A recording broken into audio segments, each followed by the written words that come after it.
let's get back to space complexity.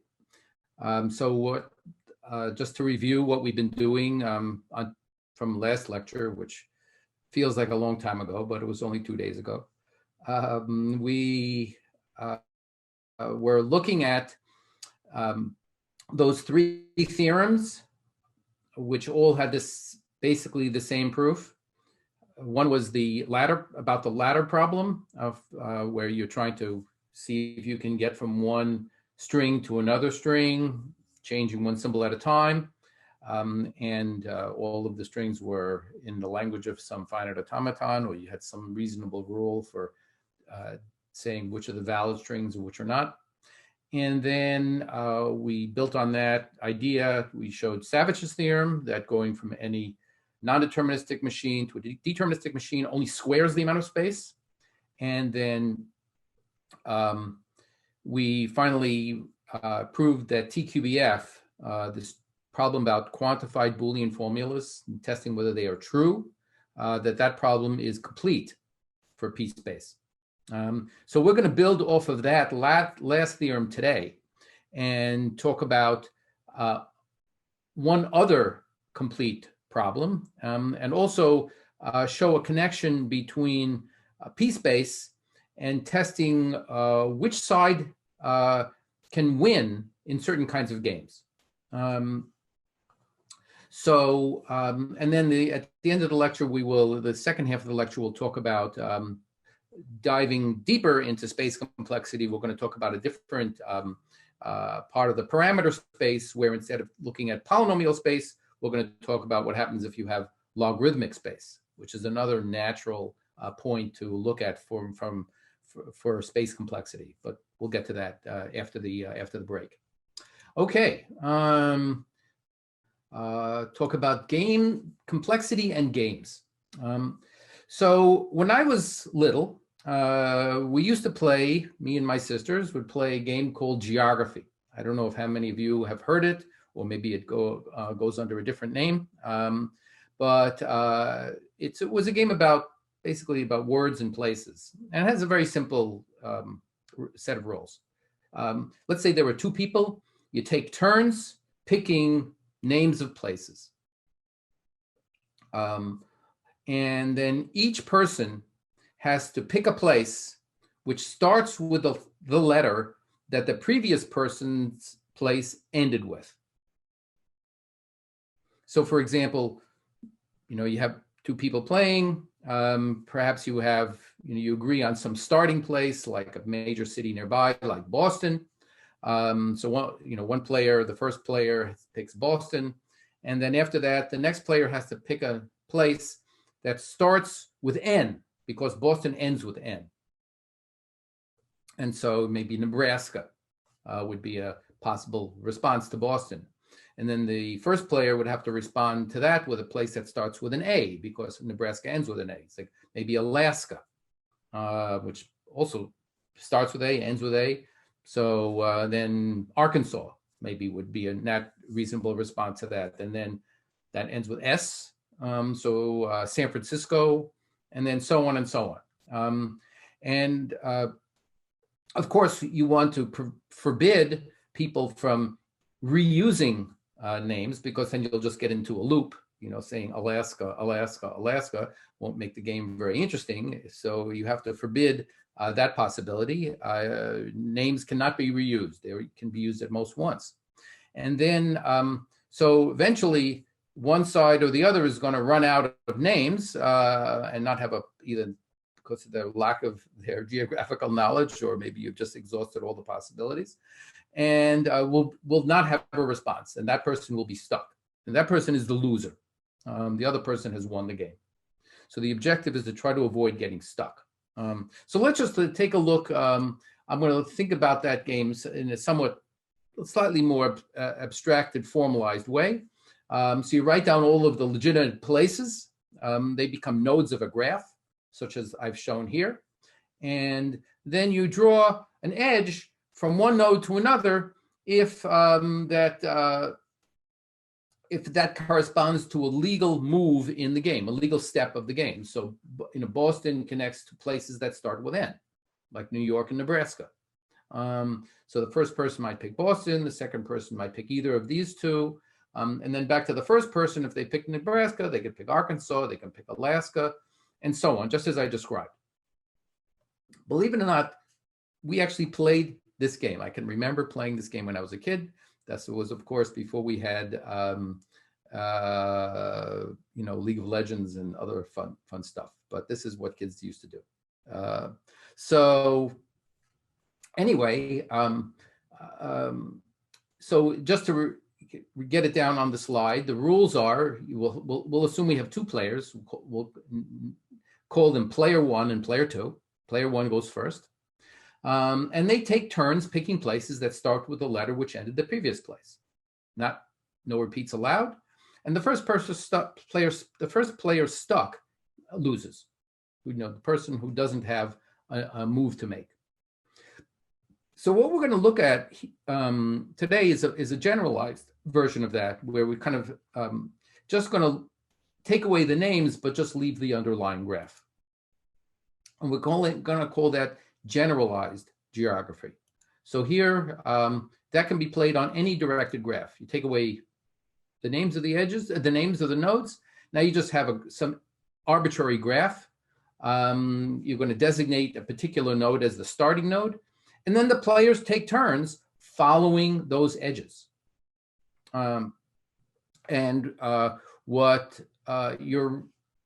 Because you're going to forbid having any loops, reusing any nodes, what you end up doing is working together. You're going to be constructing a simple path in that graph.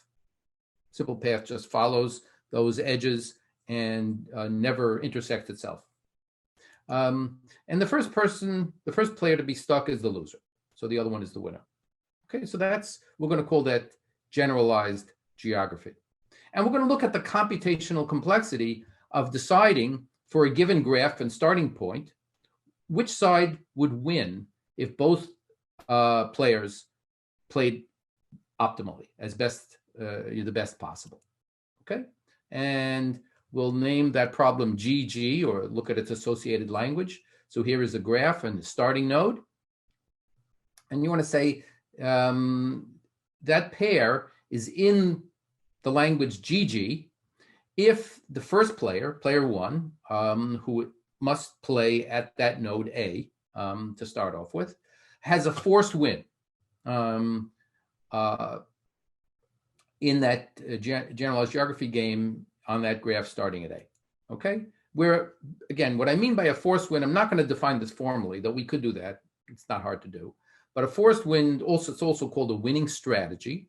That just means that if both sides play optimally, they play the best possible, not up their capability, I mean absolutely the best possible play, then that player one would still win. There's nothing that player two can do to prevent player one from winning if player one has a winning strategy or a forced win. You may have seen, for example, there were examples of this that, I mean, I don't even know if they still exist, but it used to be in the newspaper. There used to be examples of chessboards. And they would say, if they would start from a certain position, and they would say white to win in 3. And so that means white has a forced win. No matter what black does, white is going to end up winning. But you have to think of what the strategy is. It may not be so obvious to think through what are the right moves that white makes. But the point is that no matter what black would do, white would end up winning. And what you can show, we're not going to do that, but for a class of games that includes this generalized geography, either one side or the other is going to be guaranteed to have a forced win. That's not necessarily true for all possible games, obviously, but for a large class of games, one side or the other is guaranteed to have a winning strategy or a forced win. Okay? So let's just review that, because this is going to be essential for the first half of the lecture to understand what we mean by a game and what we mean by one side or the other to have a forced win. Okay, so let's just oh yeah, and what we're going to show is that GG is p-space complete. That the problem of given one of these graphs and a starting point, figuring out Does player one have a forced win, or is it player two that has a forced win? Which side is guaranteed to win under optimal play? That's a PSPACE-complete problem. And so let's do a little check-in on that. And so I'm going to give you a very small example of a generalized geography game. And you have to figure out whether it's player one or player two that has the forced win, the winning strategy, or maybe neither or both. Those are the four options. Okay, and you understand player one has to play here because that's the starting place of this generalized geography game. So then it's up to player two to continue on. All right, so let's launch that poll. You'll have to think about it a little bit. Let me know what you think. Which side has a forced win? Which player makes the first move? It's player one makes the first move. And player one plays, as I showed you here, this is player one playing at A. So player one picks A, and then player two has to pick one of these two. Okay, all right. I think we're gonna end the poll. Everybody's in? Pick something.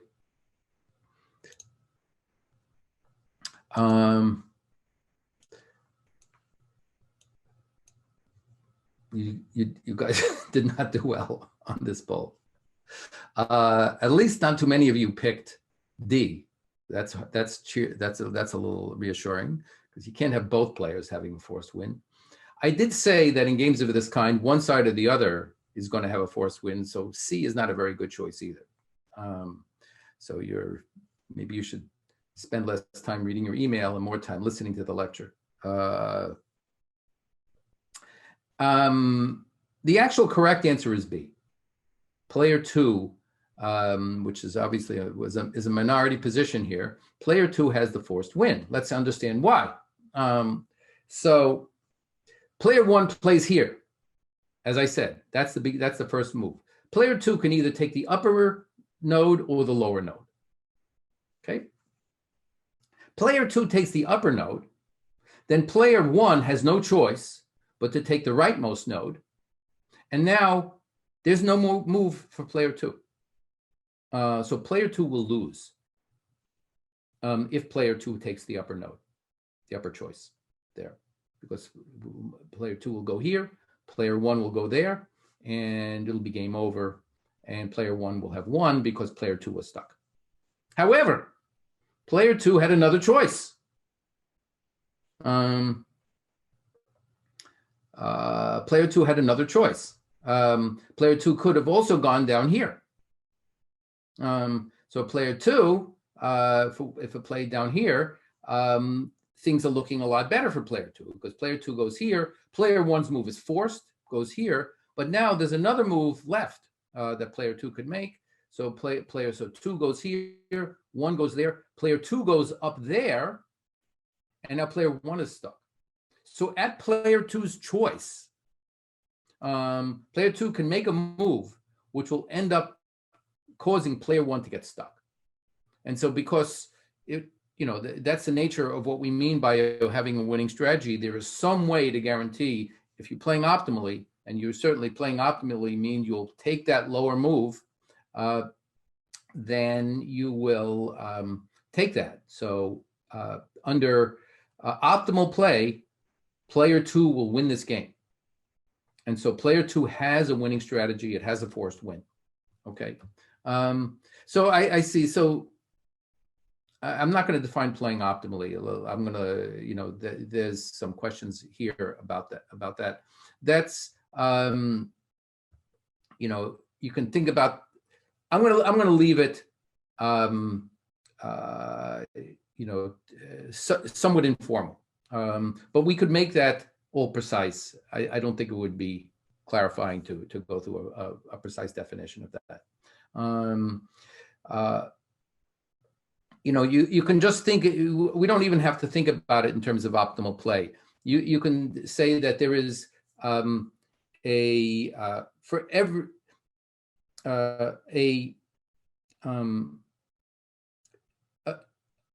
you say a player has a forced win if they have moves that they could make in response to every possible move the opponent could make, that'll guarantee that they will end up winning. So it doesn't necessarily, we don't even have to talk about optimality here. Just talk about every possible opponent. Every possible opponent is going to lose to somebody who, has a winning strategy and follows that strategy. Okay. Okay, I can see there was some confusion about who was going first and so on. I'm glad that was part of the reason I gave this check-in, just so hopefully to clear up some of those points. So player one plays here, then player two goes. And I got some comments that some people were confused about what does it mean for the first, where does the first person move? Okay, hopefully that's clearer. All right, so let's move on, because we're going to be spending a while proving something about generalized geography and these graphs. Okay, so let's continue. So in order to make a connection between games and complexity, we're going to need to talk about a problem, one that we've actually related to one that we've already seen, where we can reformulate that problem as a game. And that's going to be a problem on quantified Boolean formulas called the formula game. Okay, so this is a different game now, not one that you're likely to end up playing, but in a sense in which you'll see this is still a reasonable game where two players can play against one another, and one of them is going to end up winning, and one of them is going to end up having, one or the other will have a winning strategy. So let's understand what the game is. The game is played, the game is played on a formula. So you write down a quantified Boolean formula. Remember, we talked about that for several lectures now. It's a bunch of quantum variables with quantifiers. And then there's the part that has no quantifiers, which, you can always put into conjunctive normal form if you want, but for the purposes of this discussion so far, it doesn't matter. Later on, we'll actually want it to be in CNF. But okay, but for now, we just have some formula. And associated to that formula, there is a game in a very natural sense. So first of all, there are going to be two players, but now the names of those players are going to be player exist and player for all. Okay, and the way that this is how the game goes. The player exist. Both players are going to be picking values for variables. They're going to say, variable x1 is true, variable x2 is false, variable x3 is false, variable x4 is true, and they're going to be that's how the moves of the game go. They're just assigning values to variables, so that in the end, all of the variables have been assigned a value, a Boolean value, and so we end up with an assignment. But before we get to that stage, which players get to pick which variables? And the way it works is the exist player is going to assign values to the exist variables. So exist will pick x1 and x3 and assign them values. The for all player is going to pick assign values to the variables that have a for all quantifier attached. So in this case would be x2, would be the for all player will pick the value for the x2 variable. Fading out here. Okay. Now, and the order of play is according to the order of the appearance of the quantifiers in the formula. So the way I have it written out in this particular formula, it's exist x1. So exist will pick the value for x1. Then it's for all's turn. For all will pick the value of x2. Then it's going to be exist picking the value for x3. And so on, until they get to the end, and all of the variables have been assigned a value by one side or the other, and now the game is over. Okay, so what's left is to understand who has won at that point.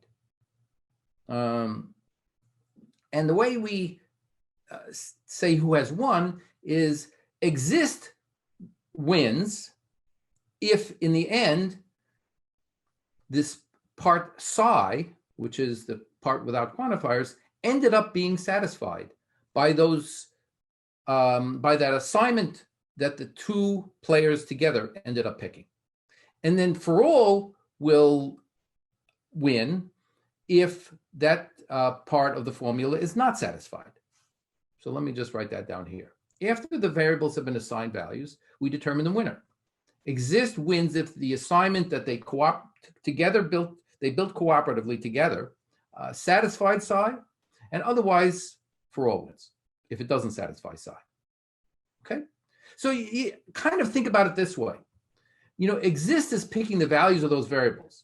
He's trying to make this part of the formula satisfied, trying to satisfy this part of the formula. For all is picking values, but she's trying to make this part of the formula unsatisfied. So they're in opposition to one another. And in the end, one of them is going to have succeeded and the other one will have failed. And now thinking about it as a game, one side, depending upon the formula, one side or the other is going to have the ability to dominate the other one and always win. And so the question is, which side has that ability to always win? Which side has the winning strategy? Of course, it'll depend upon the formula. Some formulas, it'll be the exist player who has the winning strategy. In other formulas, it'll be the for all player who has the winning strategy. And computationally, we'd like to make that determination. Which side is going to win, for a given formula. And there's a very, very nice and actually very easy and simple way to understand that, because we've already run into that problem before. The problem of determining which side has a forced win is exactly the same thing as determining whether this quantified Boolean formula is true. Because the exist player has a forced win when that formula game on that formula. Let me say it again. The exist player has a forced win when that formula is true. So if this quantified Boolean formula were a true quantified Boolean formula, then exist is guaranteed to be able to win that game if it plays its hand right. If this is a false formula, the for all player will always be able to win if it plays its hand right. Okay, so why is that? And it really follows kind of almost, without doing any work at all. This is kind of this proof, even though it looks superficially like it might be not so easy to prove, it follows for a very simple reason, because the meaning of what it means for exist to have a winning strategy is exactly captured by the semantics of the quantifiers. Let's see what that means. What does it mean that exist has a forced win? Let's say up here. That means that, exist has a move that it could make. That exists can pick some value for x1. So there is some move for there is some way to assign x1 so that no matter what the opponent does, no matter what for all does, there's going to be a response that exist can make. Some assignment to x3. So that no matter what for all does, there's going to be an assignment to the next variable. And so on, so that this thing ends up being true. So let me just say that again. Somehow I didn't feel it came out very clear. So exist has a winning strategy exactly when there is some assignment to x1 that exist can make, such that no matter what assignment that for all makes to x2, there is some assignment to x3, such that no matter what assignment that for all makes to x4, and so on, makes this thing true. That's what it means for exist to have a winning strategy. That's exactly what the quantifiers are saying in the first place. So even really without doing anything, you can see that exists has a winning strategy means exactly the same thing as the formula, the quantified formula being true. So making the test of whether which side has a winning strategy is the same as testing whether the formula is true. Okay. So let me try to turn to the chat now before we move on to anything else. All right. Whoops. Here we go.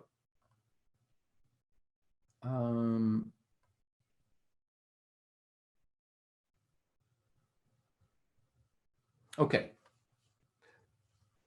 So I'm getting some questions about the order of play and about the alternation of the quantifiers here. So the way I'm showing it is that the quantifiers always alternate. It exists for all, exists for all. That doesn't really matter. You know, you could have several exists in a row, and that would correspond to exist making several moves in a row before turning it over to for all.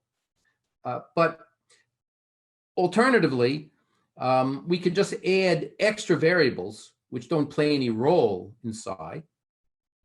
And they're just kind of dummy variables that serve as spacers. So if you have two exists in a row and you don't like that, you can just add a for all of some variable that you never see again in between. So you can always get it to be alternating if you want.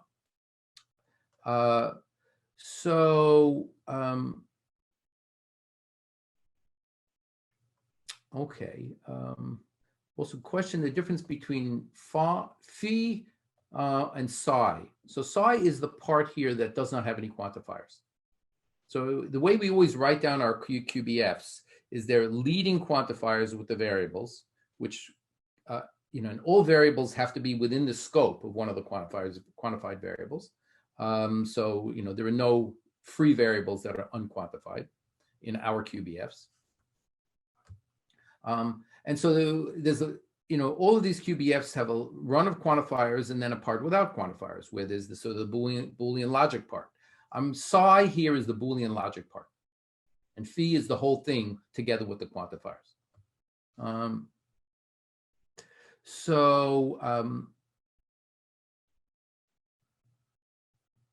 I'm not sure I understand some of these questions. Why not have the for all player have a forced win? The for all player might have a forced win.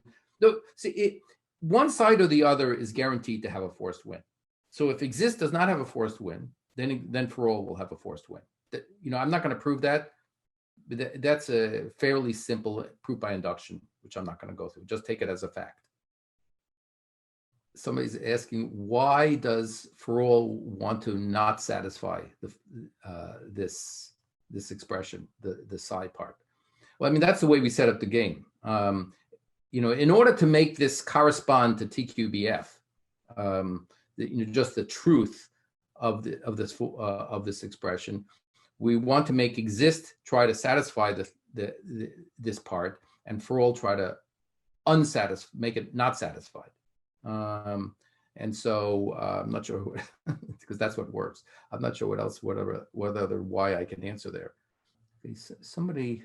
I'm going to answer some of the, you know, most basic questions here. Somebody's asking, how do we know how many variables to use? So the variables are the variables of the formula. So somebody's going to hand you a formula that's going to have x1 to x10, whatever that formula has, some number of variables. And so that game is going to have 10 moves. You know, if the quantifiers alternate, then the moves will alternate. But whatever the pattern of the quantifiers is going to be the pattern of the moves. So exist is going to follow the, you know, the places where the exist quantifier occurs, and for all is going to follow the places where the for all quantifier occurs. So if you have, you know, exist for all, exist will move first, then for all will move, then exist will move, then for all will move. Together, they're picking values to their respective variables with their opposing goals. Exist is trying to make the psi part satisfied. For all is trying to avoid making it satisfied, to make the assignment not satisfy that part. And if you think about what that means, just in terms of the meaning of that, that it's going to mean exactly the same thing that the formula is true. So anyway, if you don't, let's see, I don't know if there's any more questions that I can try to answer here.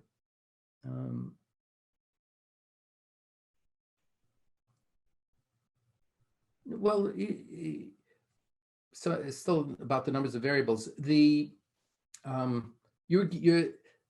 Each formula is going to define a different game. You see the formula. So the formula, however big, it may have 50 variables, it may have 2 variables. Well, we'll do an example. Maybe that'll help. The next check-in, which is coming up for pretty soon, might actually be now. We'll give you an example. So then we'll see who's understanding and who's not. Okay, so let's continue here. So therefore, the problem of determining does exist have a forced win is exactly the TQBF problem, because exist has a forced win exactly when the formula is true. And what we're going to show is that TQBF is polynomial time reducible to generalized geography. But it's conceptually, we're going to think about TQBF now as a game, because that's how generalized geography is set up.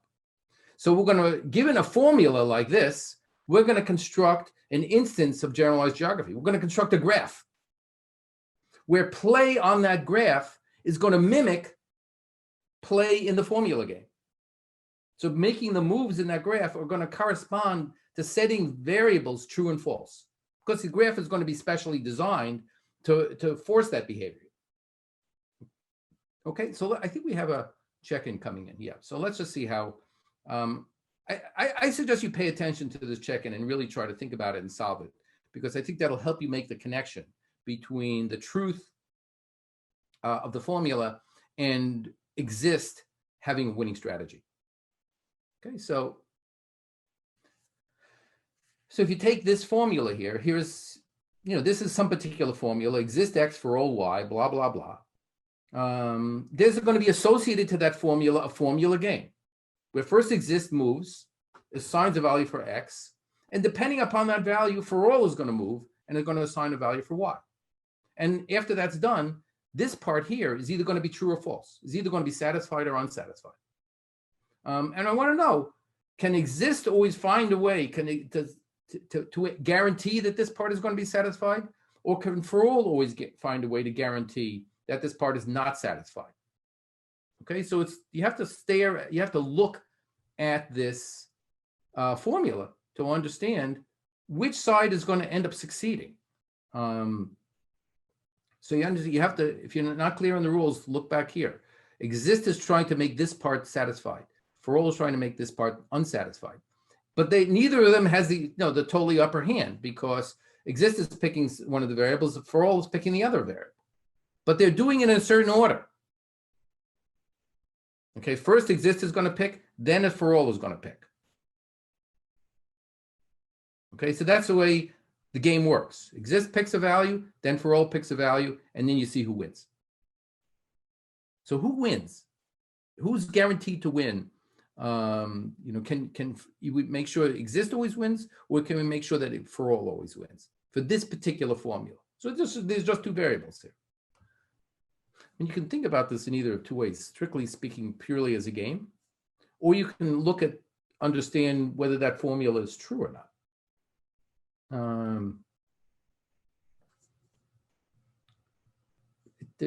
They're equivalent ways of looking at the problem.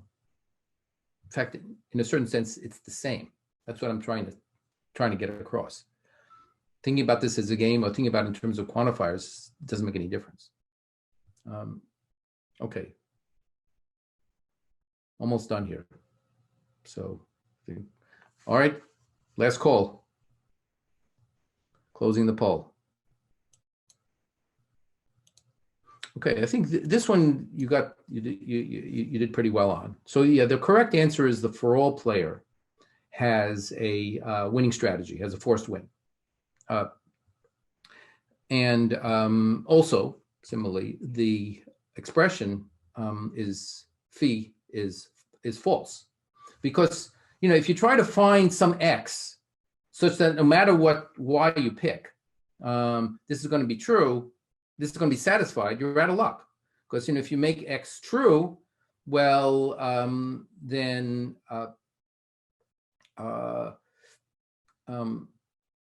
if you make x true, now I'm confused. If you make what is going on? If you make x true, then y.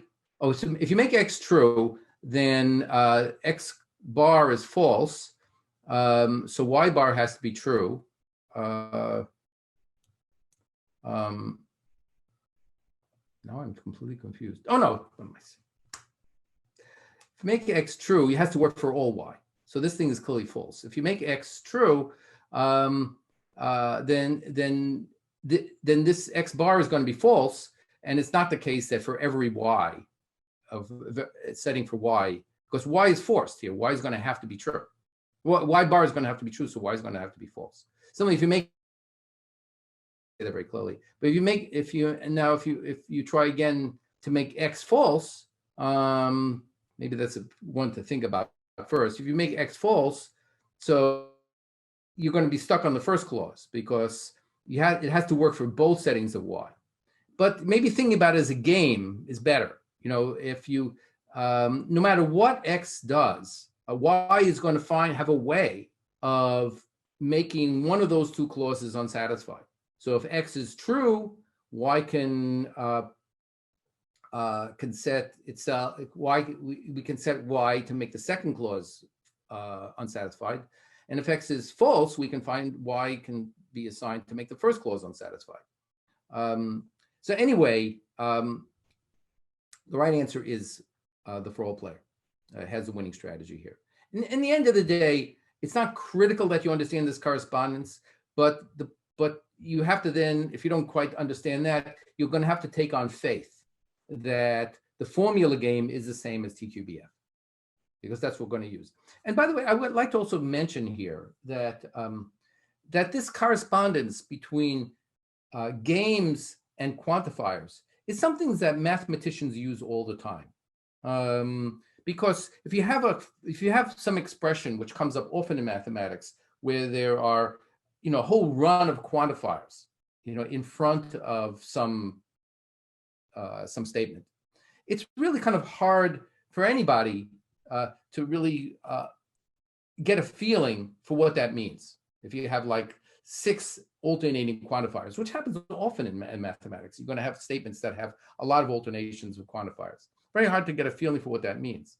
But if you think about it as a game, it's much more intuitive. And it's completely equivalent to think about quantifiers, go back and forth between quantifiers and games. Anyway, so let's look at the reduction, the construction that shows generalized geography is complete. A little longer than I thought. Maybe I just want to make sure everybody's with me on this. So why don't we call the break now, and then we'll come back and we'll look at the construction after that, because the construction itself is going to take about 10 minutes to work through, to figure out how to reduce TQBF and build a graph that simulates the formula. Okay, so I'm going to move right on to and we'll come back. Okay, so feel free to ask some questions and get ready for us diving in to a construction for the reduction of TQBF to generalized geography. So there's kind of an interesting question about, what's a relationship, between a formula and when you swap the order of the quantifiers. The questioner is asking, does that somehow relate to the negating the quantifier free part, the part without the quantifiers? And I don't think that that's the right correspondence. There actually is some relationship when you say, there exists for all is actually a stronger statement than saying that for all there exists. And in general, that actually implies, exist X for all Y it implies for all Y there exists an X, because what you're saying is that there is the choice of y, if there exists an x for all y, there is one x that works for every one of the y's. If you're saying for all y there exists an x, the choice of that x can depend on the y. So there is a connection, but you have to think through what it means in order to understand that connection. You won't need to know that in order to process what we're going to be doing, but maybe it just helps you think about it. Other questions here?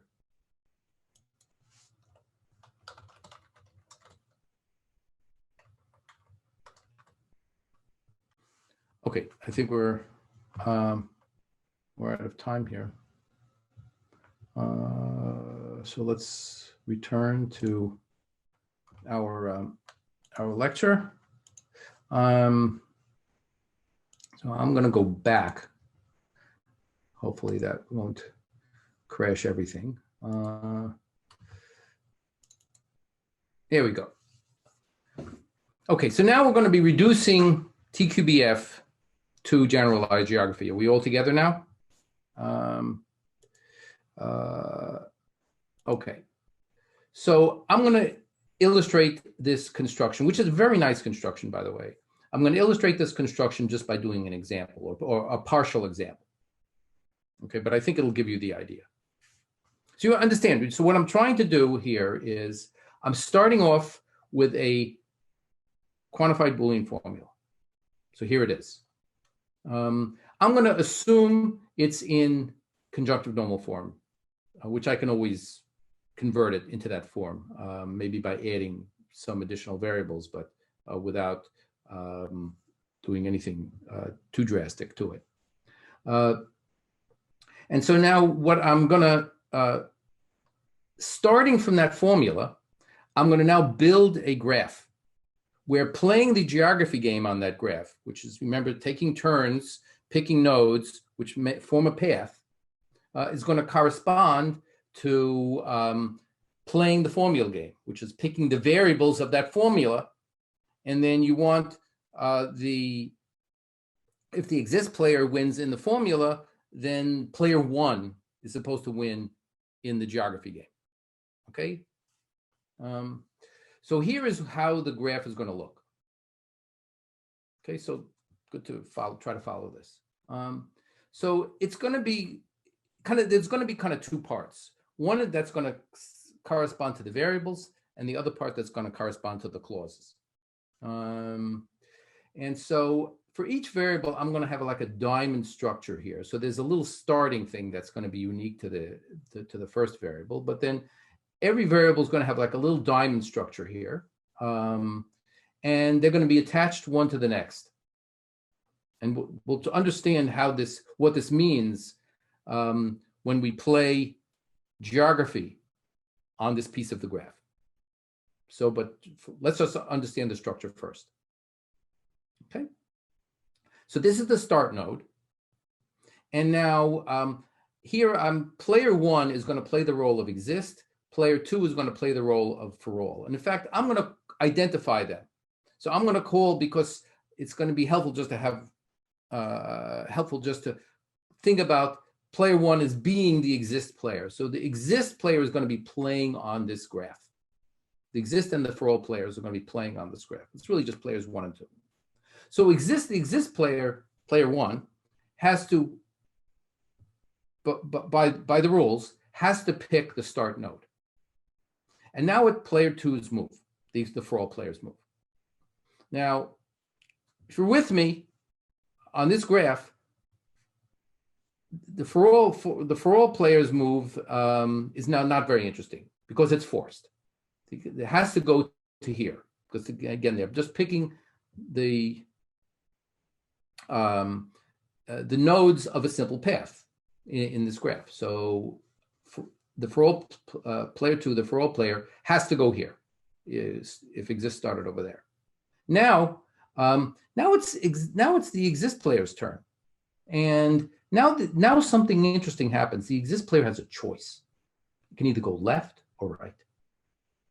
There are two possibilities. And then after that, the for all player's turn. who is again just forced. So far for all has not had much interesting stuff to do in this, has not had to think hard. So for all players, no matter whether exist went left or right, the for all players move is forced and ends up over here. And now it's the exist player's turn. Again, this is kind of an easy one. Oh, so before I do that, let's just look at how that play could go. So the first two moves, as kind of I was suggesting, exist goes here, and then for all goes there. I'm going to illustrate kind of possible plays through this graph by tracing them out in green. So now exist goes here, for all goes there. Those were forced. But now the exist player could either go this way or could go that way. Okay, so those are two possible different ways of playing the game that we're building. And now, now whose turn is it here?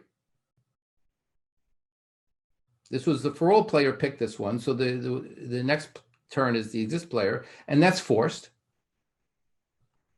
But now, notice, now for the first time, the for all player has to think, because the for all player can either go left or right.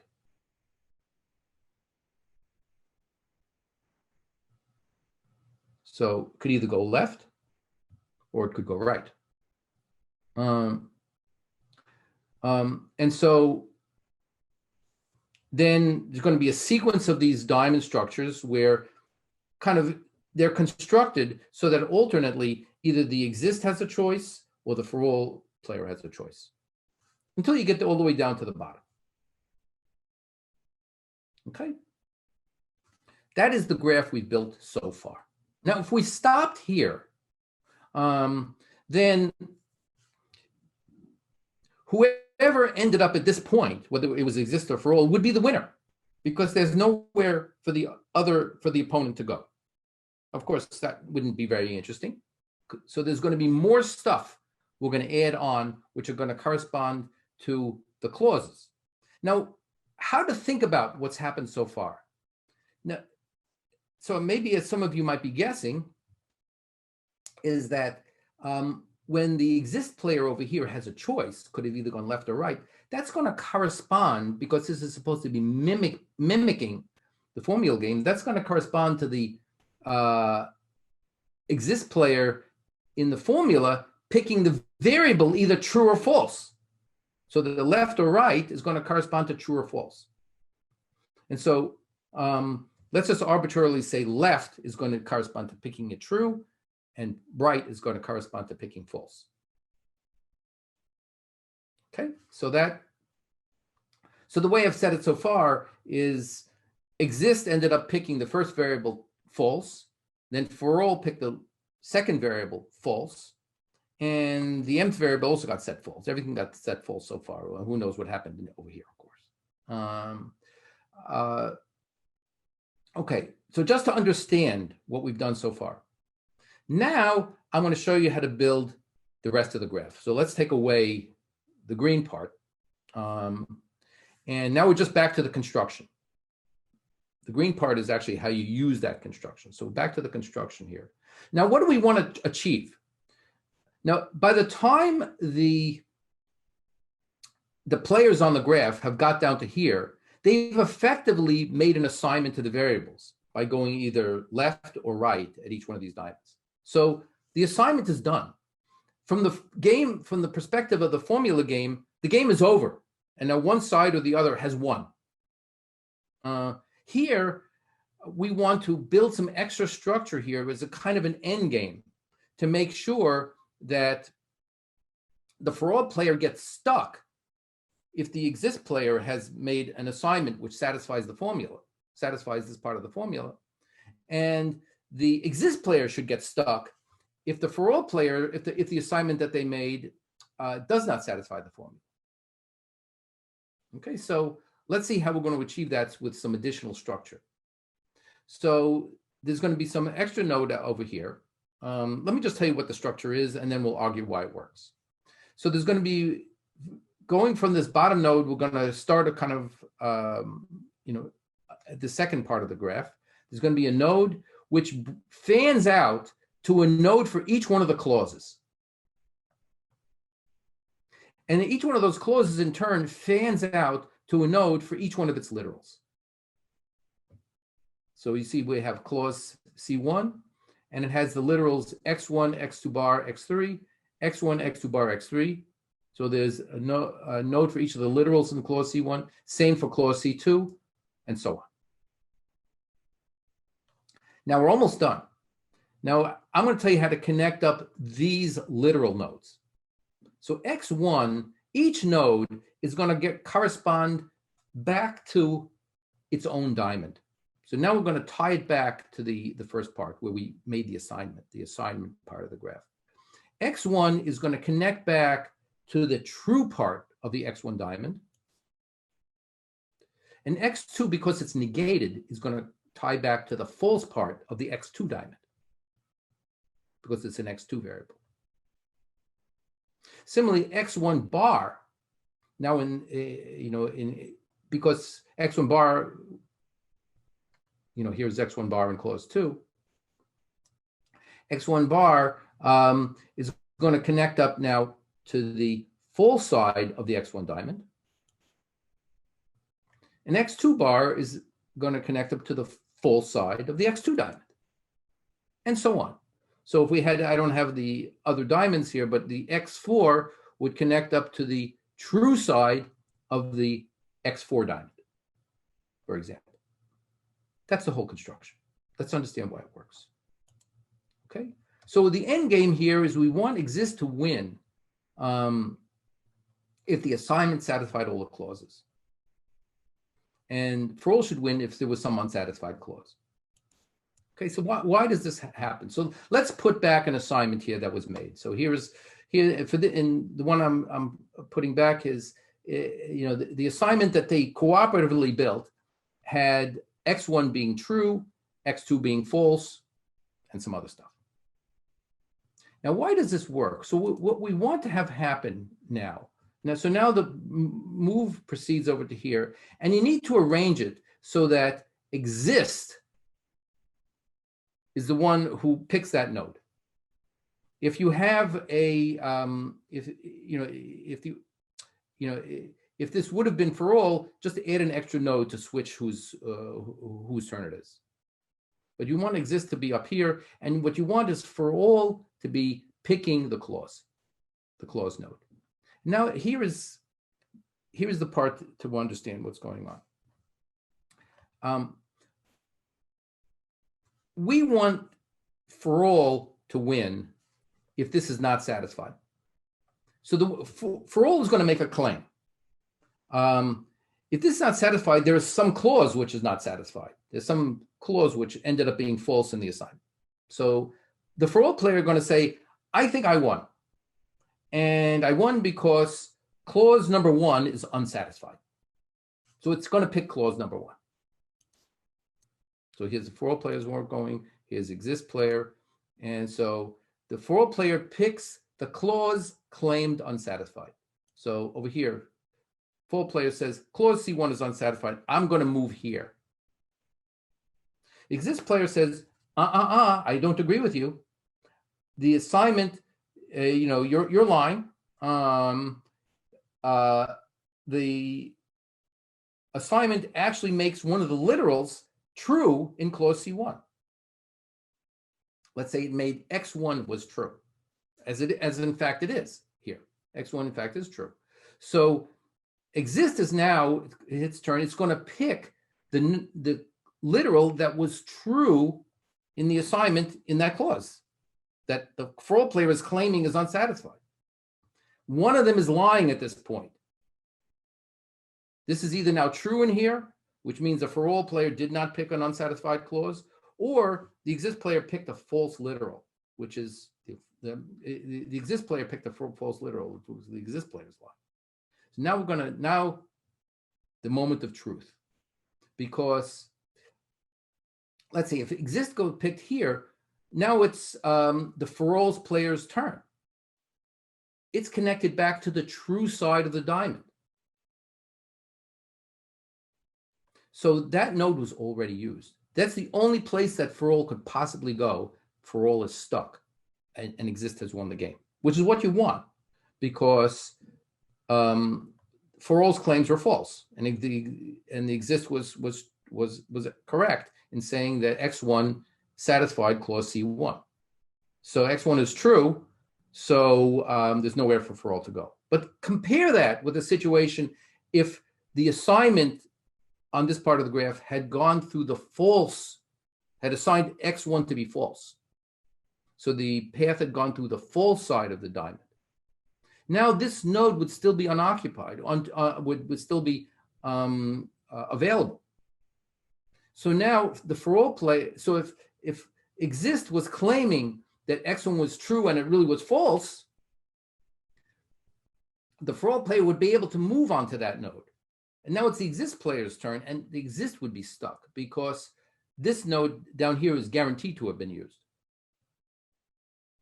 Okay, so that is the idea. It's really very beautiful, and actually not that complicated. You have to stare at it a bit. So let's just see what happens. For example, if I had one other case, maybe it's not necessary at this point, but if the for all player claimed, well, it's the second clause which is unsatisfied in the mutually selected assignment, then so this is sort of the case where the for all player is correct. In that if the exist player now says, well, I think x1 bar satisfied that second clause, but this assignment made x1 true, so x1 bar is false, and so the exist player is lying this time. And so now the for all player can take this last edge and go here, and has one last move to make, and then the exist player is stuck. So the for all will win in that case. So let's turn now, shifting gears entirely to a different part of the space, of space complexity.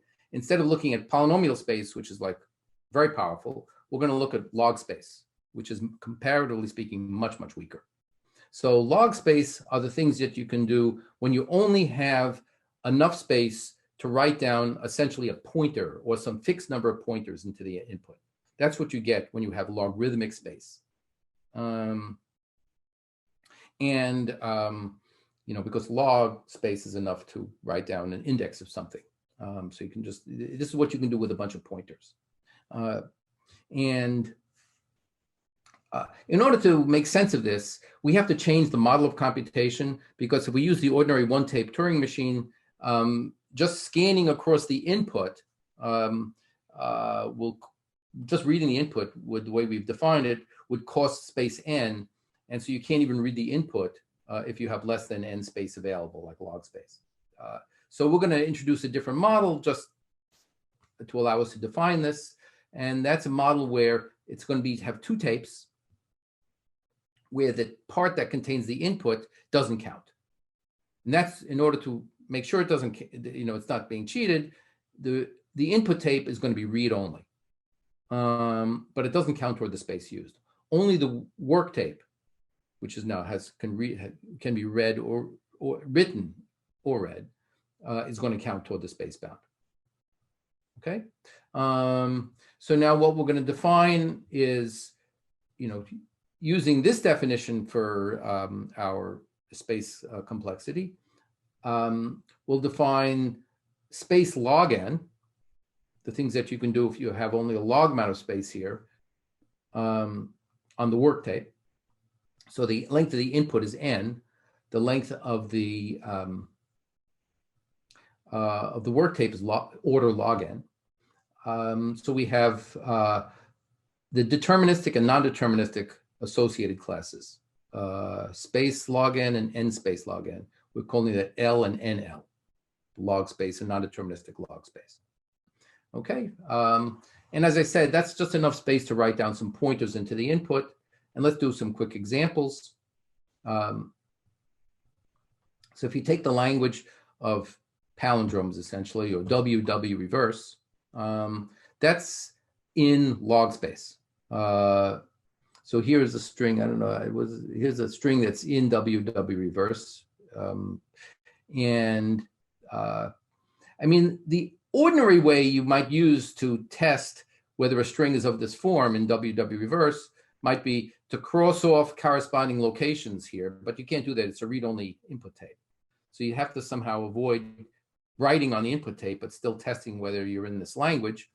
It's not hard to do. You can use the work tape just to keep track of where your pointers would be. And in so doing, you can just make sure you're matching off corresponding locations with each other in the input. So log space, because of its ability to store some fixed number of pointers, it gives you enough to test membership in this language. So this is solvable in log space. The path problem, which we've seen before, you're given a graph and a start node and an ending node, or a start and a target. You're given a graph in S and T. It's a directed graph, and you don't can I get from S to T? So that problem is solvable in non-deterministic log space, because as the way we would do that, not writing this down in any detail, but what you would do in your non-deterministic log space machine, you have your input graph written here in the input, and you're just going to guess the sequence of nodes one by one, which takes you from the start node to the target node. You're not going to write down that whole sequence in advance, because that would cost you way too much space to write down. The only space that you're going to use is to remember the current location where you're sitting. So you start out, you write down on the work tape the start node, then you're going to non-deterministically pick one of the outgoing edges from the start node and look at its associated node and replace that on your work tape, and keep repeating that. If you ever get to the node T, then you can accept. And you also have to be a little careful. I don't have this on the slide. You also have to make sure that if the graph has a loop in it, because that's not allowed in space complexity. So you're going to need also a counter to make sure that if you count up to you've gone through a number of nodes which exceeds the total number of nodes in the graph, then you can shut down that branch of the non-determinism, because it's just going in a loop. If there's any path that connects S to T, there's certainly going to be a path that has at most the number of nodes of the graph in it. Okay, so path is in NL. This language here is in L. What's the relationship between L and NL? Well, certainly the deterministic class is contained in the non-deterministic class. That's all that's known. Whether these two collapse down to be the same is unsolved. And so we're going to spend a little time next lecture exploring this. But let's first look at some of the basic facts about log space, sort of setting ourselves up for next lecture. So first of all, anything that you can do in log space, you can do in polynomial time. In a sense, kind of trivially. And in a sense, we almost kind of really proved this already. Because if you remember, we said that anything that you can do in a certain amount of space, you can do in that much, you can do in time that's exponential in the amount of space, in the corresponding amount of space. So going from space to time blows you up exponentially. And order log n, the exponential of order log n is polynomial. So the way we're going to prove this, and again, we kind of proved this already, but let's just go through it again specific to log space. We'll say, and this is going to be a useful definition for us anyway, a configuration for M on W. So we already talked about a configuration of a Turing machine M, which is just a snapshot, which is the tape the state and the head position. When we have an input, which is sort of an read-only input, which is not being counted toward the space, we don't include that in the configuration. We just say it's a configuration of M on that particular input, but we're going to be counting configurations. And I don't want to count all the different inputs as well. I'm going to fix the input and count all of the configurations relative to that input. So the number of such configurations is just simply going to be the number of states times the number of head positions for the two heads now, times the number of possible tape contents, and which is, as I mentioned, here is the number of different possible tape contents. It's D, which is the tape alphabet, to the order log n, and that's just going to be n to the k for some k. So it's going to be polynomial. So that tells us that because the total number of configurations for M on W is polynomial, this machine can only be running for a polynomial number of steps. Otherwise, it'll be looping. It'll be repeating a configuration. And so therefore, that machine has to run itself in polynomial time. So you don't really, in a sense, have to do any work. If a machine is deterministically deciding a language in log space, it's also deterministically deciding the language in polynomial time, because that's all the time you can use when you have log space, unless you're looping, which is not allowed. Okay? So therefore, the same machine shows that you're also in P. Oh, I'll get to that in a second. One thing I forgot to mention on the previous slide when I'm talking about the model is, by the way, this model is not so unreasonable, where you have kind of imagine having a very large read-only input. And your local storage is much smaller. It's much too small to pull in the entire input. The way I used to explain this years ago was like you have your input is a CD-ROM, which you guys probably barely even know what it is anymore, but used to distribute software that way. So the ROM was like on a DVD or a CD, which contained your whatever you're trying to, like your software that you're trying to distribute. You know, it was some large thing relatively. And so you imagine having a smaller amount of memory relative to that. So you didn't want to necessarily copy that whole thing into your storage. Maybe even a better example now is like you think of the input as being the entire internet. Obviously you can't download, unless you're Google, you can't download the whole internet into your own local memory. But you're going to have references, pointers into the input into different places. That's perhaps more analogous to this sort of read-only input Turing machine model that I'm describing. Okay. And there's another fact I want to mention is that I'm not going to, Savage's theory, anything that you can do in non-deterministic log space, you can do in deterministic space, but now with a squaring. And that's using the same proof. That's using Savage's theorem, which you have to check also works down to log space. Same proof. So anything that you can do non-deterministically in log n space, you can do deterministically in log squared n space. Okay, so let me just see if there's a couple of questions I want to answer here. The relationship between L and NL is not known to be strict. Nobody knows of an example. No one knows whether they're equal. And have people looked at sublinear time classes? Yes, generally for when you have non-deterministic or probabilistic, which haven't defined yet, but we will. People have looked at those sublinear time classes as well. Deterministically doesn't make so much sense because then you can't even talk about the whole input.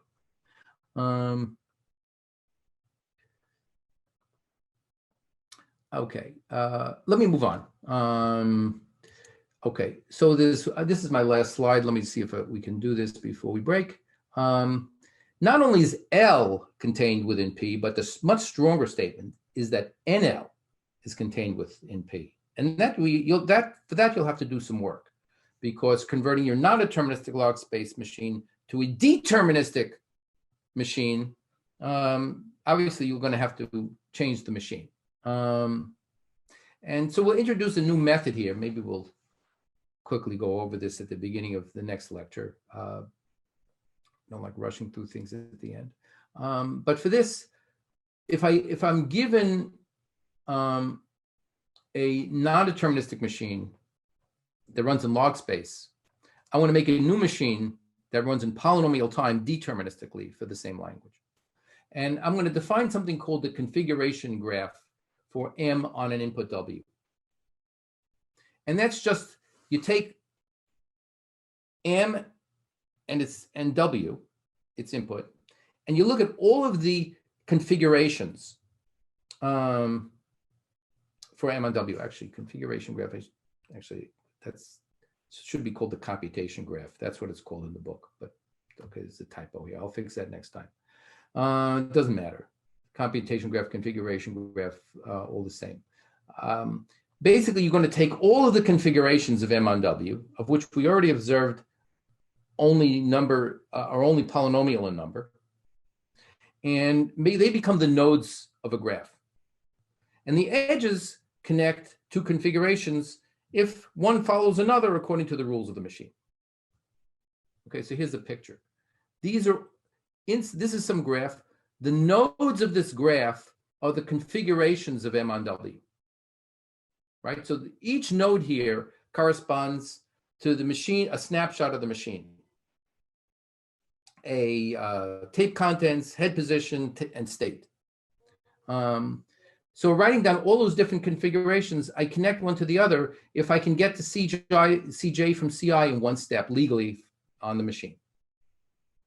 And then the non-deterministic machine M accepts W exactly when there's a path from the start configuration to an accept configuration. Well, let's assume we have just a single accept configuration, as we argued we can do 1 or 2 lectures back. If we clean up the tapes. So testing whether you can get from the start to the accept is the same as testing whether the machine accepts its input. And so because we can test whether there's a path in a graph connecting 2 nodes in polynomial time, we can solve this problem on this computation configuration graph in polynomial time. And so we can figure out whether the non-deterministic machine accepts its input. Sorry, that came a little faster than I like to do. So we'll see it again. So here's the polynomial time algorithm. You construct the graph. You accept if there's a path from the start to the accept, and you reject if there's not. And so that tells us that not only is L contained within NL, but NL itself is also contained within P. So here's a kind of a nice hierarchy of languages. We don't, not only do we not know whether L equals NL, we don't know whether L equals P. It's possible that anything you can do in polynomial time, you can do deterministically in log space, shocking as that might be, because it's a pretty weak class. But we don't know how to prove that there's anything different, anything in P that's not in here. Last check-in. So we showed that path is in NL. What's the best thing we can do about the deterministic space complexity of path? So deterministic. So this is not a deterministic log space. What can we say deterministically about path? Hint: this should not be hard. If you think back to what we've shown very recently. Okay. Get your check-in points. Closing up. Closing shop here. All set? 1, 2, 3. Yeah, so the correct answer is log squared space, because this is just Savage's theorem. We can do it in log space not deterministically, so you can do it in log squared space deterministically. Okay, so that's this is what we did today.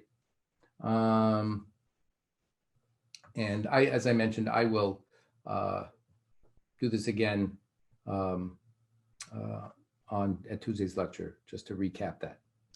All right, so I'll stick around a little bit for questions. And okay, someone's asking me about the nomenclature. Why is it L in L space?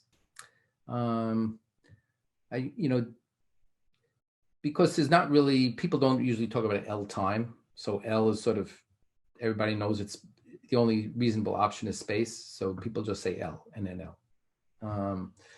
I mean, some of these things have had, these things, these names have a little bit evolved over time, and even now, some people talk about, I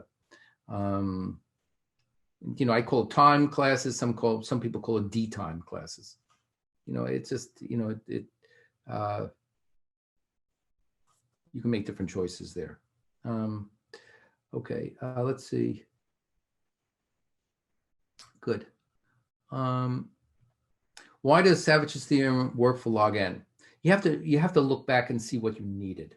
And all you needed to be able to do was to write down the configurations.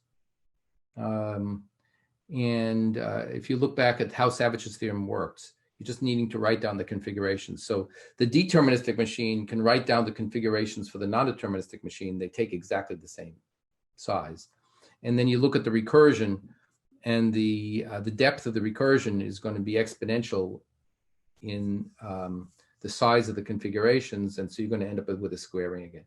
You have to go back and just rethink that proof, and you'll see nowhere did it need a linear amount of space. It works down to log. It actually does not work for less than log n.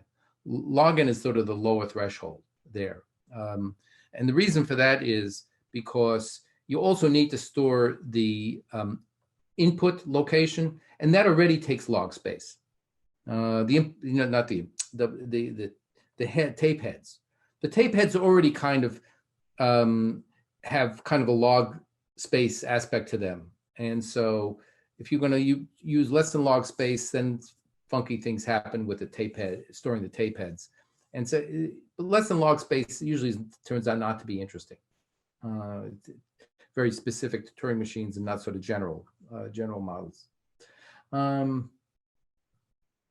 Yeah, so somebody's asking, suppose in the reduction to generalized geography from TQBF, if the formula had 2 exists in a row, then you would do kind of the natural thing in the graph. Instead of having that spacer edge between the 2 diamonds, you could just have one diamond connecting directly to the other diamond without a spacer edge.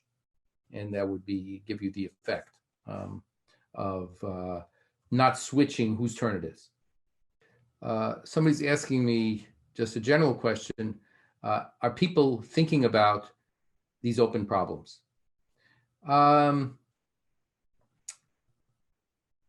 I don't know. People don't say. There was a lot of work on problems related that seemed to be related to those many open questions like P versus NP, L versus NL, or L versus P, and so on, P versus P space. We'll talk a little bit more about some of that. There's some very interesting things that have been developed. I think there's a sense within the community that people are stuck. And it's not you're going to need some sort of major new idea in order to push the thing forward. So I don't know how many people are still thinking about them. I hope people are, because I would like to see the answer at some point, but or get the answer. I think about them sometimes myself, but one has to acknowledge chances of success are not high. Okay, so we're a little past the end of the hour here. Unless there's any other questions, if I didn't answer your question, I may have missed it, so you can ask again. But otherwise, I'm going to close the session here. Okay, bye-bye all. Have a good weekend. See you next week. Take care.